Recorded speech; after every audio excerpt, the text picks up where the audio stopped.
Sports fans, have you signed up yet for the free Rod Squad newsletter? You can at rodpeterson.com. It's brought to you every Sunday by Suds Full Service Car Wash. Fuel your fleet's finesse with Suds Regina's unbeatable cleaning packages. They'll shine like new every time. Visit sudsregina.com. Well, shiny Tim Hunter joins us from the Valley of the Sun. 815 NHL games with Calgary, Vancouver, Quebec, and San Jose. Won a Stanley Cup with Calgary. Went to the Stanley Cup with Vancouver. How is the Valley today, Tim? Beautiful day. It's going to be 72 Fahrenheit, Ooh. sunny. It was a little breezy yesterday, but we golf Tuesday, Thursdays here. 1 o'clock shotgun, so I'm looking forward to that in about an hour and some change. I love it. Well, hit them straight today, Tim. The viewers have a lot of great questions. Frankly, they're far better than my questions, and I'll get to those in a second. But I'm going to jump right into the coach firing yesterday. When Elliot Friedman says this caught him off guard, Dean Evison replaced by Rick Bowness in Columbus. I don't think anybody saw this coming. Well, Columbus is last in the East, so if you didn't see it coming, I don't know what's your take on things. You hate to see coaches get fired, but you sign up for it. And the age-old things are the room needs another voice. They've lost the coach. The coach has lost the room. Blah blah blah. But when you're not winning, and a team like Columbus has been tried to be built to win and make the playoffs, and right now they're not looking like they're making the playoffs. But and I heard your comments about Bruce Boudreau saying, well, what's a coach change going to do? Well, there's been lots of situations where coaches have been changed, and it's led to great success. I mean, my favorite one was Dan Bylsma going into Pittsburgh a number of years ago and winning the Stanley Cup with that team after them firing their coach right about now. So, it does work. You hate to see these guys lose their jobs. I feel for the other guys that don't get mentioned. I know they did fire one assistant coach, but every team has 2 or 3 assistant coaches, a video coach, and most of these guys are brought in by the head coach, sometimes by the manager or the previous manager. And those guys all have kids and families, and it's tough to be uprooted and fired in the middle of the year. And I particularly know one of the assistant coaches there, Scott Ford. He's done a great job with the defense. He's got Denton Matejchuk there, and he's done fantastic developing him. He did a great job in the minors in Milwaukee with Nashville. So I hope he sticks around because he's a good hockey man and he deserves it. Rick Bowness he's a compassionate guy. He's been through all that before, being fired. He knows going in there, there's guys that have jobs to do, and he's got to straighten the ship around. And it's another voice. Rick's been at coaching for a long time because he doesn't have one way to run a team. He's got multiple ways to send his message and address the team and address situations. And that's called I would just say very dynamic person because he's been around so long. The yelling and screaming and the high energy guy is not always the case. You got to be a little bit of everything. A Swiss Army knife coach where you can be compassionate, you can be kind, you can be gentle, you can be hard, yet always tell the truth, and your players trust you and your players believe in you and they believe the word you're telling them. So I know Rick has all of those, and that's why he's been coaching so long. Well, through that whole wonderful answer there, you brushed on a few teams, and I think one of those was the Leafs, who fired Mark Savard a while back. And Kirk is watching in Toronto. He writes in, he says, Rod, the Leafs are on a heater. Their goaltending is very good, no matter who Berube puts in. I'm like, oh, my God, these guys had them all fired 6 weeks ago. What's going on with the Leafs? Who's the real Leafs right now? Well, they were a team that was good. I mean, they lost Marner. You never replace those points, not even with 2 or 3 guys. So they weren't going to be the same, but they looked like a team that was a little bit lost. And the power play. Well, the guy that ran the power play there he ran the power play in Calgary, and Calgary's power play was terrible. So I don't know how that all works, but to get a job in Toronto running the power play, and he couldn't run the power play in Calgary, that's just my take on it. I've been fired for when we were in Toronto. It all started to change in the in the late 90s and early 2000s, the managers wanted to pin and tell everyone that guy's running the power play, he's running the penalty killing. And before it was just, we were all running everything. We'd have a general meeting, throw everything by the coach and this other assistant coaches, and then you would address your meeting with your power play group. And most of the time, the coach and the assistant coaches were watching. So it wasn't one guy really running the power play.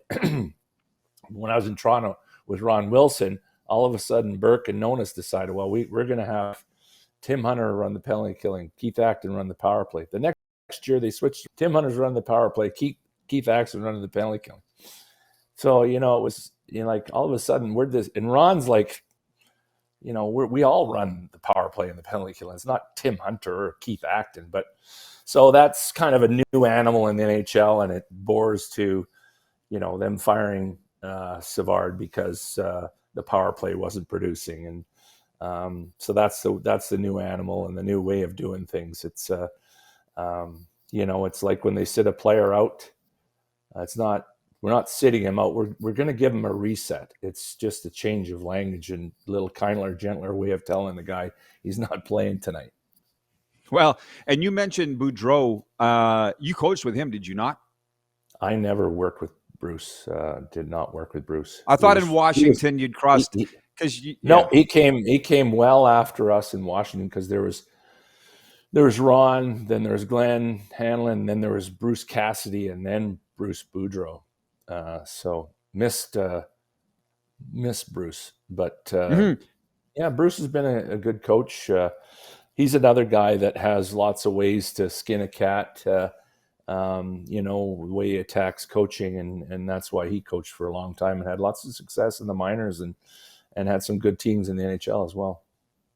I'm going to try to get to these viewer questions, but I haven't seen you for a while, so I got a few for you myself. And everybody wants to know your take on the Flames. Just that terrible start, and they got hot, and now I don't really know what they are.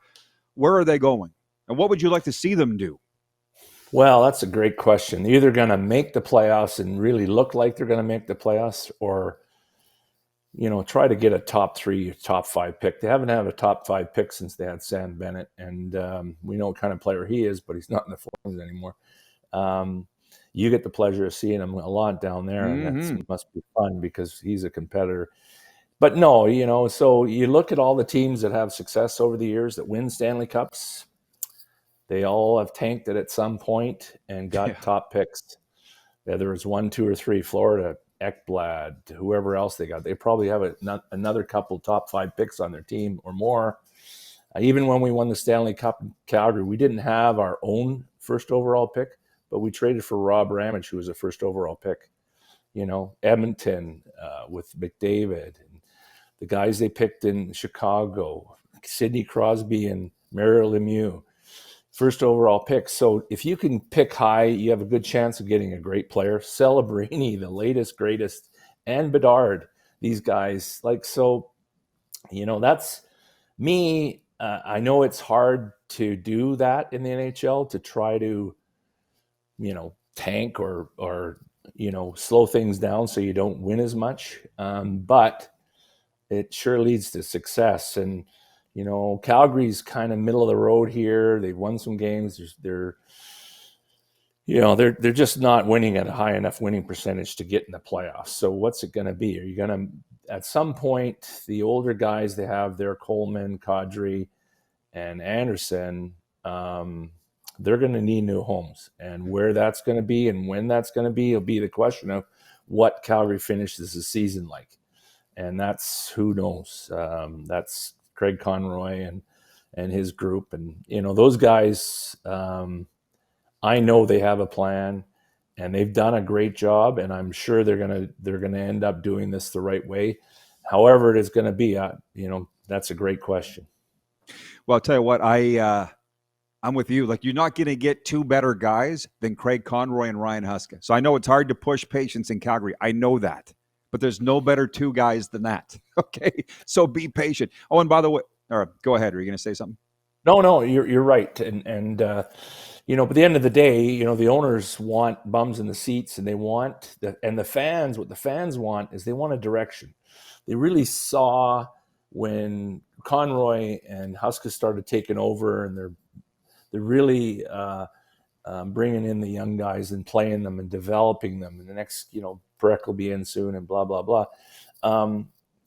They like that. So you got to keep giving them direction, and you're selling them something, hope. And what is the hope? Mm-hmm. The hope that we're barely going to make the playoffs, and we're going to pick 10th, 12th, 14th, 13th, 9th, anywhere but where, maybe Gavin McKenna or the Verhoff kid is, would sure be nice to have one of those young guys to go in a new building in Calgary with and build a team around, and with all the other young players that Calgary has right now.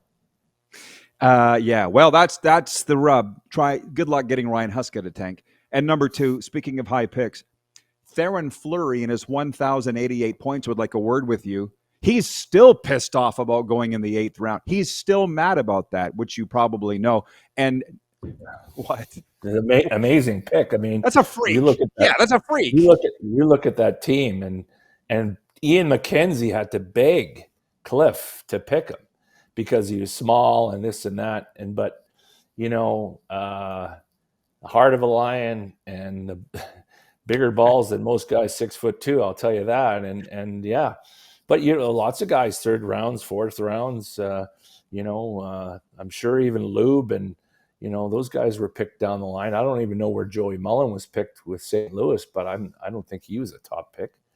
And then all the college free agents that we signed. That was a new way of bringing experienced guys into the NHL and speeding up the process of developing a team with all these older guys that had played a couple years in college and were mature, more mature than an 18, 19-year-old coming out of the Western Hockey League or the CHL. Never gets old talking about it, does it? No. Joe Nieuwendyk, 22nd round, 27th overall in the 85 NHL entry draft. Oh, and by the way, I just the last time I saw you was Theo's golf tournament, and oh my God, were you funny. That was the funniest I've ever seen. Did you have as good a time as everybody in the crowd? Mike, that was so fantastic that day. It was great, and I hope he does it again, and I'll be there. It's great great work he does in the community. It was fun. Yeah, I mean, you're a great moderator with those questions. You bring out the best of all of us. Just the right way to ask the questions and help prolificate all the answers. Yeah, I didn't do anything, but thank you for saying it. Laverne in Swift Current has a good one. He says, so if Braden Point's injury is long-term, does Team Canada's Olympic team go with Sam Bennett or Connor Bedard or other? I think the two are on the injury list, like the replacement list. Who do you replace Point with? Yeah, good question. I saw that last night. And, on a team, when you're picking these teams and you look at the history of them, the people you want are leaders and captain, or leaders and centermen, because centermen can play anywhere. They're the smartest guys on the ice because they play in the middle. They got to pass the puck both directions. They got to play it at both ends low. So they're the smartest guys. So the more centermen you have, the better you are, because you always have 2 guys out there that can take a face off at all times, not a center and 2 wingers. So you always load up. That's why Celebrini's on the team and Bedard is not. I'm not saying one's better than the other. So if Bedard or Bennett's to go, who are you going to pick between the two? It's a good question. Who's the better centerman in my mind? And I know Bedard's been hurt and he's playing now, and they played him on wing the other day. So can he take faceoffs? He's a hell of a player. You're splitting hairs between Pick and Celebrini and Bedard and Bennett, and now you're going to split hairs between Pick and Bedard and Bennett. So Bennett, yeah. Good luck making that decision. These guys do a great job when they go into the meetings, and but people go, well, why did Cirelli get on the team and not Bennett? Well, Bennett doesn't play for John Cooper, right? So that's an easy one. Yeah. That's an easy one. All my buddies are going, Tim, come on, Sam Bennett, the playoffs and Stanley Cups. Well, Celebrini's won Stanley Cups too, but he doesn't play for John Cooper. John knows and he knows his demeanor. He knows everything about him. And being around Bennett during the Four Nations was probably great, and he got to know him even better. So, but you always go with the guys that you're familiar with, and the guys that can go to the well and do the exact thing you want.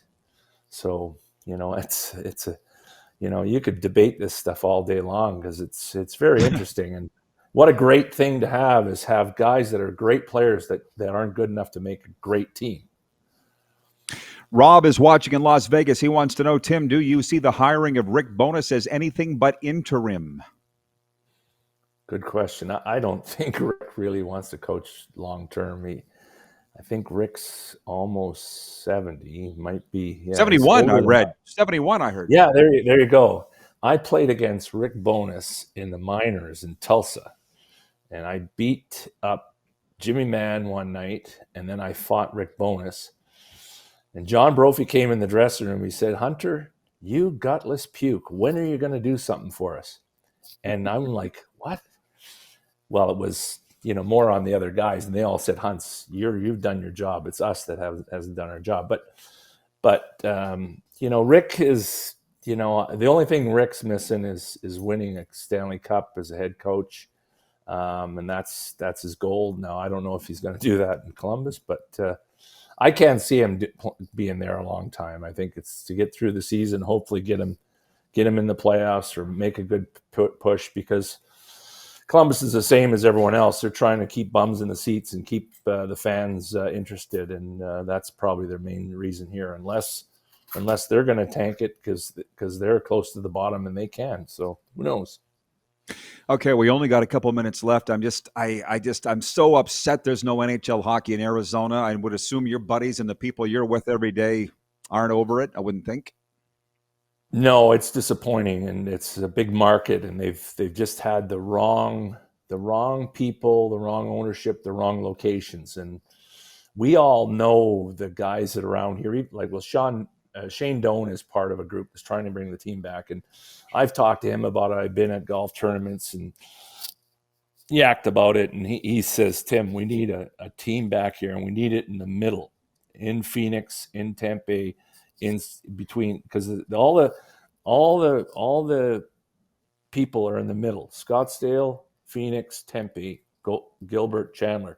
Over on the east side, where we are in Mesa, there's not a lot of people, and on the west side and in Glendale, the same thing. They're just retirement communities and industrial. You need it right in the middle.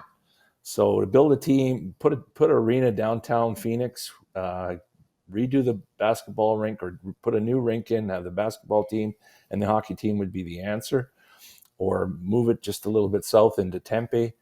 Lots of land there. It's just the wrong politics, the wrong owners, and I think they'll come back. It's going to be expensive, probably going to be $2 billion by the time they get a team back here to put a team in the NHL, which I know all the NHL owners are going to like. That's where they're making their money. Absolutely. But it's just, everybody wants to have this narrative that Arizona failed the NHL. No. The NHL failed Arizona. And some people won't like that, but that's what happened. There's good sports fans there, but the teams suck forever. I talk to them. They're like, why would we go watch this team? We never make the playoffs. I totally get it. All right, Tim, hit him straight. We're out of time. Thanks for this, my friend. Chat soon. Oh, he's gone. Tim Hunter, 815 NHL games. We'll be right back after this.